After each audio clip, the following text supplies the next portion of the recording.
Diabetes can serve up a lot of questions, like what is your glucose and can you have more carbs? Before you decide, with the Freestyle Libre 2 system, know your glucose level and where it's headed, no finger sticks needed. Manage your diabetes with more confidence and lower your A1C. The #1 doctor-prescribed CGM, Freestyle Libre 2. Try it for free at freestylelibre.us. Monday on ET, our Gwen Stefani exclusive, talking The Voice, Blake, and their adopted son, Niall Horan. I really have him like super insecure around me. If y'all want Niall to have a brother, you can adopt him.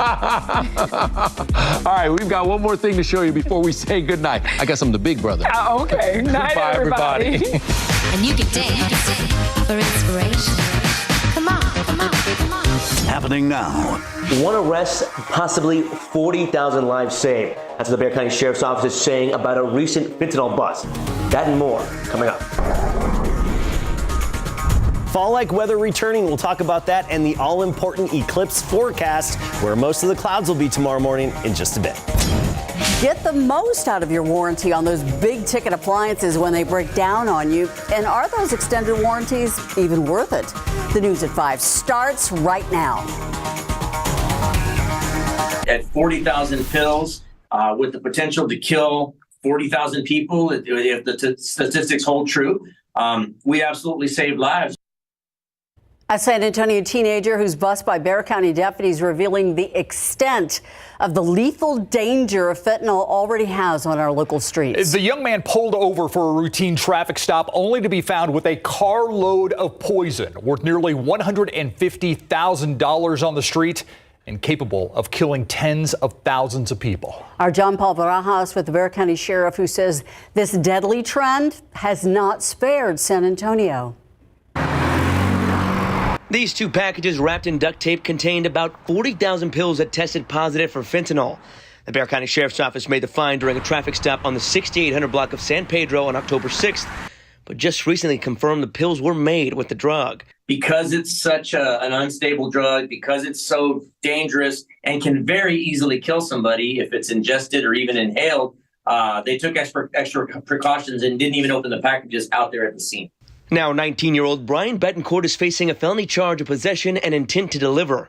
Although this is a win for law enforcement, it's a scary indication of the trend BCSO is seeing. The Bexar County Sheriff's Office seized enough fentanyl to kill half the residents of Bexar County. That's over 1 million people that could have died based upon the fentanyl that we seized in 2021. The sheriff adds he doesn't have the exact statistics for 2022 and 2023, but that the numbers are rising. And on top of that, the potency of the pills is also growing. Those pills seized and tested by law enforcement used to test out at about 1.4, 1.6 milligrams of fentanyl per pill, or just under the lethal dose, has now climbed to the point where it's actually about 2.4 milligrams per pill. He explains the lethal fentanyl dose is just 2 milligrams, which is why he stresses one pill can kill, something Cristina Villagrana knows all too well. You say, not my kid, I'm sorry, but that's not true. Because we all said that. Villagrana and other Angel moms who have lost a loved one to fentanyl are now turning pain into purpose and will host their first ever fentanyl awareness walk this Saturday at Brook City Base at the Green Line from 4 to 8 p.m. John Paul Barajas, KSAT 12 News. We also have a KSAT Explains that dives into what fentanyl is, and you can check that out by scanning the QR code on your screen right now. You can also catch our Fighting Fentanyl series on our website, ksat.com.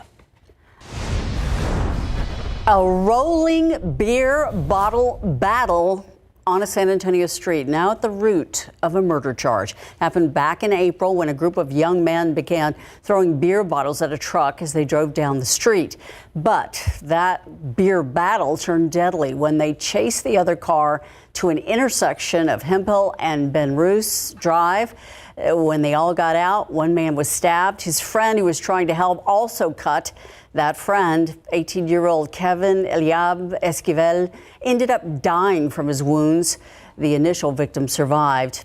And just yesterday, 29-year-old Cesar Eduardo Moreno Guerra was arrested for Martinez's death. His bond set at $450,000, but police still don't have a real motive in this case. The San Antonio Police Department extinguishing the fears of a neighborhood targeted by an alleged serial arsonist. That suspect now in custody. Investigators telling us a witness identified 35-year-old Roland Ramirez as the person who started fires. Back on August 6th, 4 homes in an apartment building damaged or destroyed by fires investigators say were deliberately set. Those fires located in the 900 block of Southwest 36th Street. The witness, who wants to remain anonymous, says he saw Ramirez hanging out around the area. He thought he might come back, and he was determined to keep an eye out to keep his home and his neighborhood safe. Yes, that was my mission. Every time I saw him, I called the cops, but he got away 5 times and we finally caught him. Finally, yesterday evening, he says his work paid off. He says he saw Ramirez heading toward a nearby vacant house and called police. Officers are able to arrest Ramirez and charge him with arson. Get out now. That's the warning from Israeli military forces to tens of thousands living on Gaza's northern border. Israeli troops on the ground conducting raids, and a massive military action is said to be imminent. Those heeding the warnings are getting out of the south of Gaza as fast as they can as well. And the U.S. is helping. As Israel Defense Forces gather on the border, Middle East partners are working with the U.S. to get as many as possible out of the possible crossfire. Laura Aguirre with the messaging military commanders and Israeli leaders are trying to make clear as they enter Gaza, ready for battle. We are at war with a very brutal enemy that needs to be defeated squarely. Along with sustained airstrikes, Israeli troops are now conducting raids across Gaza's border and staging for a larger ground offensive. We are operating in order to remove this threat once and for all from Israel. Friday morning, Israel dropped leaflets into northern Gaza, warning over 1 million civilians, leave while you can, head south to safety, while Hamas tells residents to stay put. But it's pretty clear that what they're trying to do is avoid civilian casualties and also separate Hamas from the human shields. Human shields, the U.S. says, made of civilians and hostages, including Americans. Israel has the right, indeed it has the obligation, to defend its people. We continue to discuss with Israel the importance of taking every possible precaution to avoid harming civilians. Secretary of State Antony Blinken in Jordan and Qatar Friday, delicately negotiating for humanitarian channels and the release of hostages, while making it clear the U.S. supports Israel in its military objectives. Let's not lose sight of why this is happening. Israel is conducting operations in Gaza because Hamas carried out terrorist attacks that killed, in the most horrific ways, 1,300 of its people. They are going to pay the price for the atrocities that they conducted against the people of Israel. I'm Laura Aguirre reporting. Change gears now. Cooler temperatures heading our way. We are about to enjoy a little crisp fall-like air thanks to a cold front. Yeah, we are. The heat moving out, the wind about to pick up.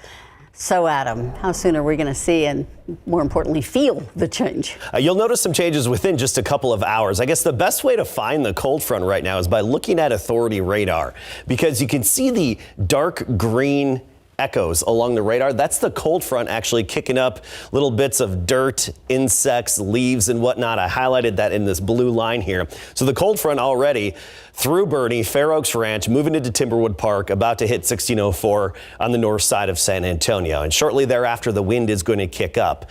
By 8 o'clock especially, you'll start to notice those winds out of the north at 20 miles per hour. Wind gusts then overnight tonight up to 30 miles per hour, and that's going to be the case through the morning tomorrow as well. We'll have some of those wind gusts around 30 miles per hour. So anticipate a gusty Saturday, especially the first half of it. Wind is subsiding a little bit by tomorrow afternoon.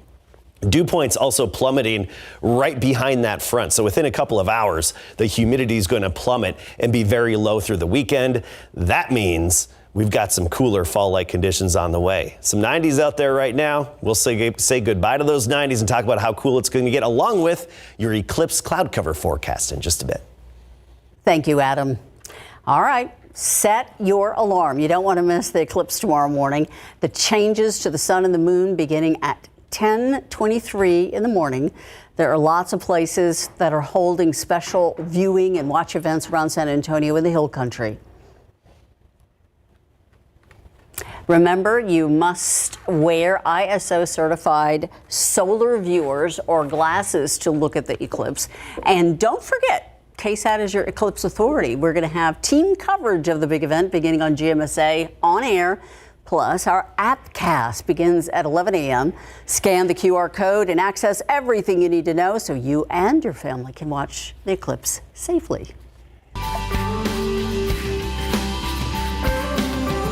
Only decades ago, a child born with a rare defect had a little chance of diagnosis before birth. We're talking about a heart defect, and even less of a chance of survival. Jonathan Cotto with the story of an adorable 5-year-old and why his survival from a congenital heart defect shows how far we have come, but also how far we still need to go to save more lives.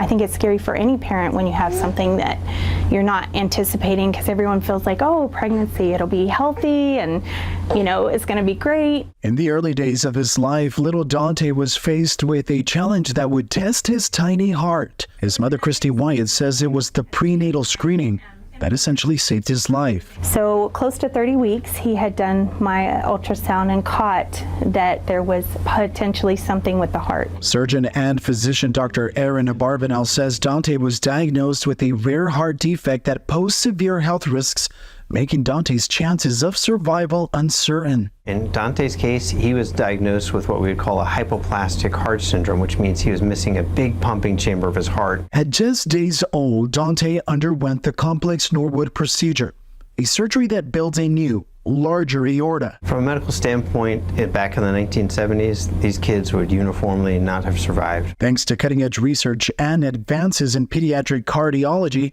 it is now possible for babies like Dante to have a chance at a normal, healthy life. Hopefully at some point we'll get to a point where all the funds and everything that's, you know, gathered for these kind of things make the difference. Research is just amazing. It helps in so many ways. My sweet boy. Dante.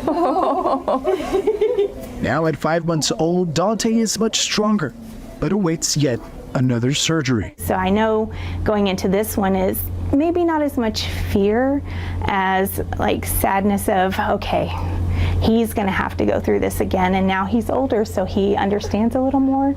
And so it's a different type of feeling this time. Dante's survival, a promise of a brighter future for countless other children. Makes me want to cry.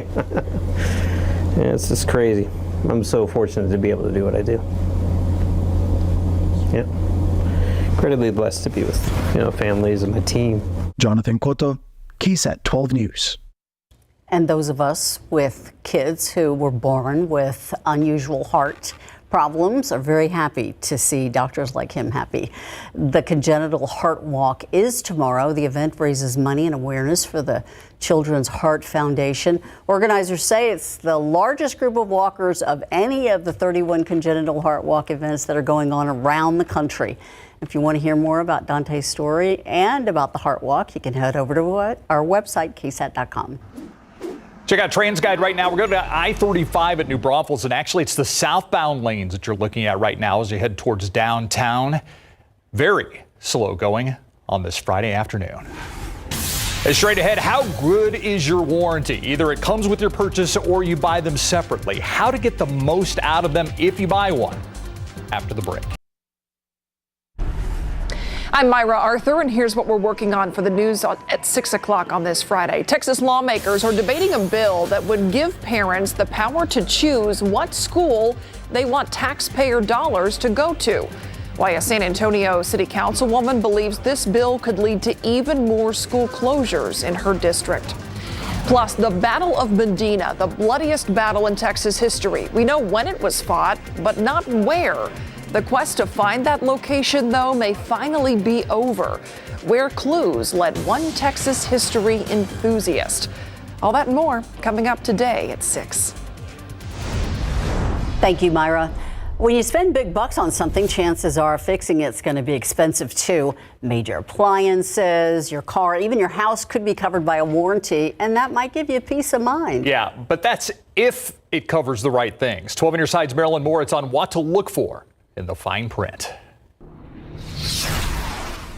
Alfonso Torres' family had just moved into their new house when the fridge went on the fritz. Although the refrigerator was under warranty, we still had to pay for them to come, and they could not fix it. So they offered to replace it for a similar model, but we could not find exactly one. So we had to pay a little extra. A lot of people face warranty letdowns, often because the limitations are hidden in the fine print. A good warranty is long, covers the most important parts, and it has a simple process for resolving problems. That tells you that a manufacturer has confidence that its product is going to last a long time. Reading the fine print, all of it is important. Coverage periods vary a lot, and there are almost always exclusions. Regular wear and tear is not covered in a warranty. Neither are user mistakes like spilling coffee on your keyboard. You want to use the product as it is recommended to be used.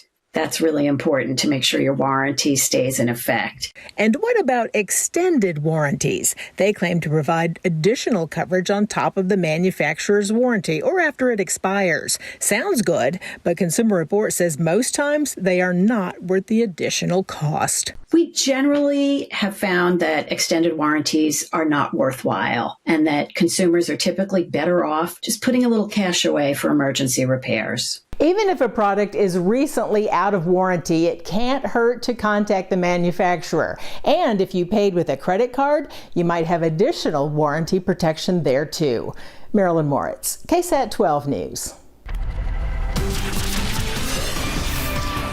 Taking a look outside with live cam. Beautiful out there. We want all these clouds to go away by around 10:30 tomorrow. I thought you were going to say like 5:30 when you were leaving the station. You want them to go away. Huh? Cold front. What's That works the timing? too. Yeah, the cold front's moving in. Those clouds are basically along the cold front, the clouds that we're looking at over the airport. Let's get right to our visible satellite, the view from space. You see that jagged cloud line moving through Austin, Kerrville, now into San Antonio? That's the cold front, my friends. It's moving in. It's hitting us as we speak. Could squeeze out a sprinkle farther south of town. It's unlikely, though. Big question is, are these clouds going to be around during the eclipse tomorrow? I do anticipate some new clouds to develop overnight and impact the viewing in some areas of south central Texas. Here's our futurecast. Notice the eclipse lines here. This is the annular line where we hit the maximum with 90% obscuration of the sun. Early morning clouds, especially south of town and closer to the Rio Grande. I think we'll even have some in and around San Antonio. However, odds favor those clouds starting to clear out as we approach eclipse time here in Bexar County and immediate surrounding areas. But the farther west you go along Highway 90, I think the more likely you are to run into clouds. And even farther south on I-35, the more likely you are to run into clouds. Ideally, stay put right here in San Antonio, Bexar County, and immediate surrounding areas, especially off I-10 into the hill country between San Antonio, Kerrville, Junction, and Sonora. Looks like good viewing in those locations. So I do think we'll have some of those morning clouds and maybe a few passing by during the peak of the eclipse tomorrow morning around 11:52 a.m. But I still think we'll have pretty good viewing around San Antonio. Not the case closer to the Rio Grande. Here's the official forecast. 10 a.m. partly cloudy, starting to clear out through the 11 a.m. hour with that peak shortly after 11:50 a.m. Temperature dropping a bit as well. We'll go from 65 down into the lower 60s during the eclipse. I think we'll drop a good 3 to 6 degrees during the eclipse. Let's talk temperatures. We have a cold front moving in. Big story, fall-like weekend. 93 our high today. That's 10 degrees above average. Here's the front. Notice the temperatures don't drop off quickly or sharply behind the front, but gradually. 70s in North Texas, 60s as you get up into the plains, and even some 40s farther north. Well, that cooler air is pushing southward, and it's eventually going to be getting here and impacting our conditions. 87 Rio, Medina, and Helotes, 87 in Canyon Lake right now. Still 91 Stinson and Port SA. 7 a.m. we're at 62 degrees, a north wind at 20 miles per hour. By 9 a.m. we're at 64, 10 a.m. 65, and then by noon we drop a bit down to 62 because of the eclipse. Even a 5-degree drop from 11 a.m. to noon right there because of the eclipse, and then we bounce back up, making it to 79 for the high temperature with nothing but sunshine in the afternoon. Check out Sunday, 55 in the morning, 79 and sunny, still a bit breezy. And then I think we could be talking upper 40s by Tuesday morning. Talk about a fall-like feel. That is going to be nice. Thank you so much, Adam. All right, so maybe they'll be feeling the effects as they're out and about for high school football tonight. Oh, wouldn't that be nice? That'd be right. great. So our big game tonight is Johnson versus Reagan, number 2 and number 3 in 12's top 12. And this game could very likely decide the district championship. And the NBA, the Spurs will face the franchise known as the Miami Heat coming up.